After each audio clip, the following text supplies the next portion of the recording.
If you're struggling to get stops on defense, it's probably because you don't know how to use or defend properly. Let's talk about 4 methods from beginner to advanced to help you get these user stops on defense. Now, before we even start, the first thing you need to know is you want to be using a safety. Do not waste time using linebackers because they've been nerfed for years and they simply will not jump and get good animations. Unless you have a linebacker with the lurker ability, but there's only a couple of guys that have that. So what you want to do is you want to be in the nickel or the dollar formation typically, because you're able to actually sub safeties in at linebacker. So you can press the Y or triangle button at the formation. You can then click on one of these linebackers. You can take them out and then you can sub in a safety instead. You want to pick a guy that's got some good speed and height because that's going to help you cover more ground. Now, first, let me show you what happens if you don't use her. It doesn't matter what defense you're running. If you don't use her, this is going to happen every play. Somebody is just going to hit you with the same easy route over and over. I can throw this slant every play against zone because they're going to drop too far back.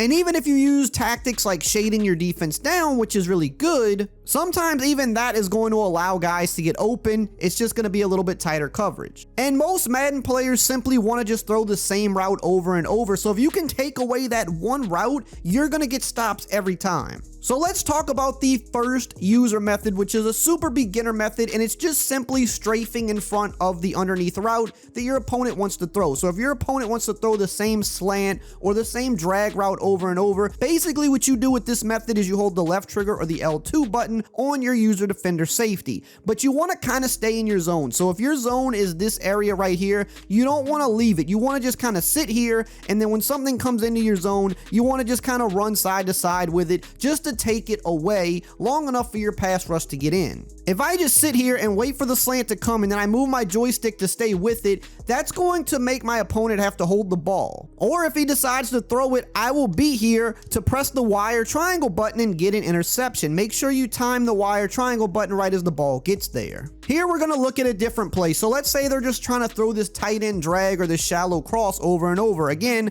I'm just going to strafe and I'm going to move my joystick with it. Now, eventually he's going to outrun me because I'm strafing, but I'm taking away the quick pass. And for a lot of players, if you take away that quick pass, they're going to hold the ball or they're going to force a pick. Now, how you want to branch out of this and become a little bit more advanced is what you want to do with these types of routes is you want to first strafe and then you want to start sprinting with it so that you can carry it all the way to the sideline. That's the next evolution of the strafe method. So you want to strafe momentarily and then you want to lay off the strafe and hold the right trigger or R2 button and then literally just sprint and run after him. That's going to allow you to stay with the route the entire way, and if they throw it again, you can time it and you're there to undercut it for an interception just like this. All you have to do versus a lot of players is simply take away the one route they want to throw. It's the same slant, the same drag, maybe the same crossing route. If they want to quick hit you with that same route over and over, as long as you can take that away, a lot of players do not have a plan B and they'll either take a sack or they'll force a bad pass, and that is how you get turnovers. Now, hey, if you're still here at this point of the video and you haven't subscribed yet, you might as well go ahead, subscribe, join the family. That way you're always up to date on the latest and best Madden tips to help you win more Madden games. Let's talk about method 2, which is the stand still method. It's a little bit better than just strafing,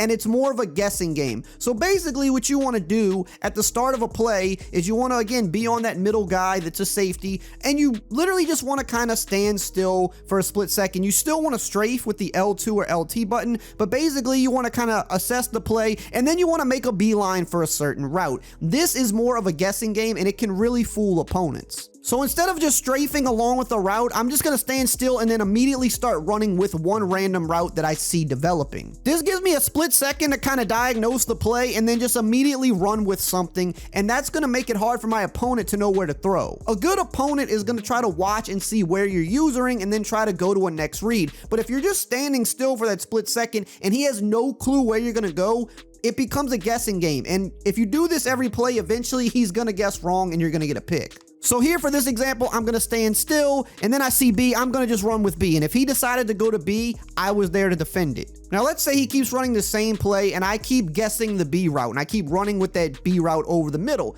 And now he says, you know what, I'm going to try to just dump it down underneath because he keeps defending my deeper route. So I might even get a little further back on this one, before the ball is snapped, and I might stay here, and just when he's expecting it, I'm trying to jump down now and defend this route. Now, I didn't get the pick there, but I knocked the ball loose. This method can work really well, and I would say it's a little bit better than the strafing method because it allows you to quickly take away any route you want. And really quickly, I do want to mention that I also have a Patreon page where I post the highest level Madden tips, strategies, and ebooks to help you win all of your games. I just released my New York Jets offensive ebook the other day, so if you want to check that out, plus the best defenses and best high-level tips in the game, make sure to check out the pinned comment below. Now let's talk about the third usering method, which is the hover method. So this is when it starts getting a little bit more advanced. This is when you kind of hover right at the line, and then you have to kind of run around and be instinctual. This is where you're getting very comfortable usering, and you're okay jumping all over the field. And it's going to look something like this. At the snap of the ball, you're just going to start running around almost in circles and just jumping from route to route. Sometimes you might fully commit to a route. Sometimes you may just jump to every route that you can.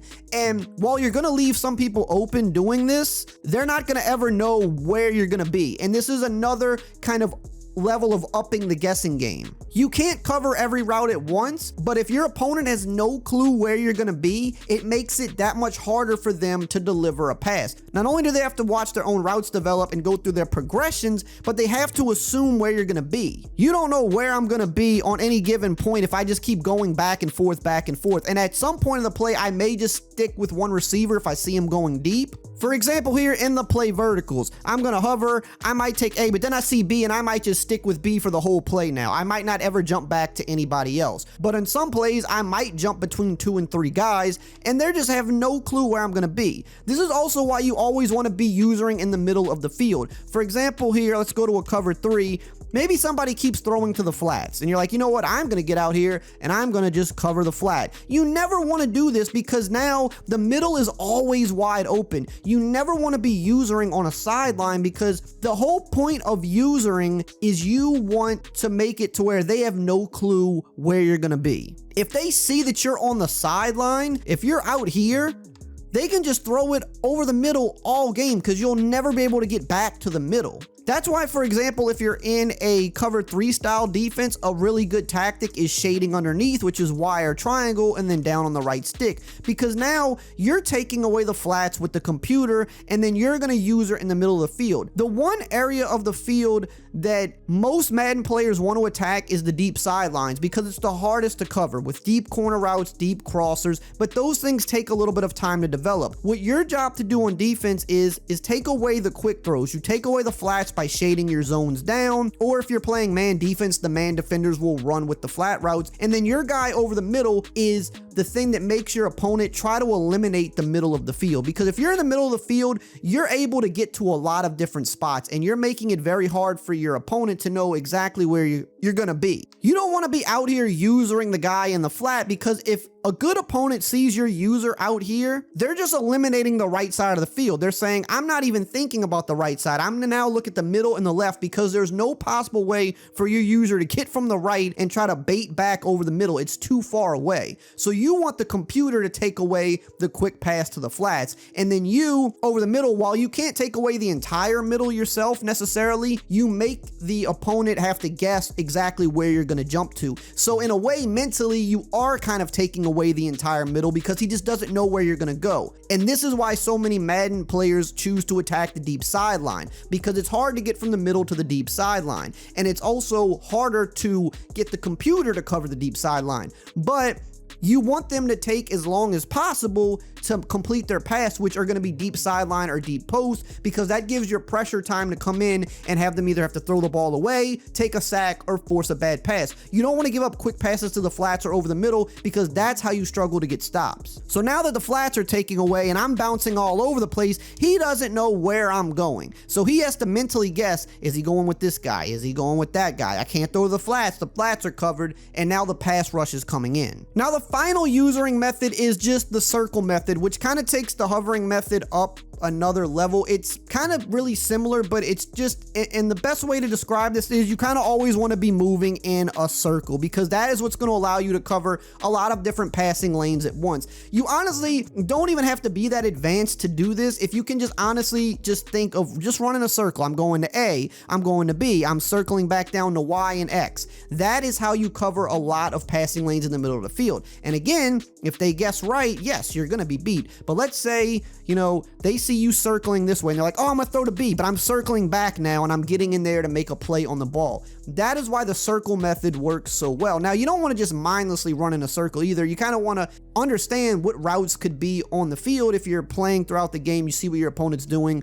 You know, when they see you go this way, they're like, oh, the middle's open. No, it's not open because I'm coming back over the middle. And granted, I would be timing this better if I didn't have to use both controllers myself, because I have to throw the ball and play defense. But that is how the circle method works. You hover, you shoot one way, you circle back. Oh, Y's open. No, I'm circling back down. I'm constantly doing this loop, and it just allows you to cover so many routes at once. Not at once, but mentally, again, for the opponent, you're mentally covering a lot of routes at once because he has no clue where you're going to go. Now, you can also loop from the left to the right. You can run this way and then loop back, but because the formation has so many receivers on the left, typically a lot of times those routes are going to be running from the left to the right. So you always want to be kind of looping back into where the routes are running and not trying to chase the route. So if I'm looping out this way, yeah, I mean, they could be on corner routes or something, but typically one of these routes is going to be running over the middle most of the time. So you don't want to be looping behind them. You want to be looping back into them, right? You want to be looping like, oh, he's coming this way. No, I'm looping back into where you're coming and I'm meeting you at the catch point. Now that you know how to use or defend on defense, you're halfway there. Now you need a great offensive scheme to put up points, and I'm going to show you how to do that in this video right here on the screen.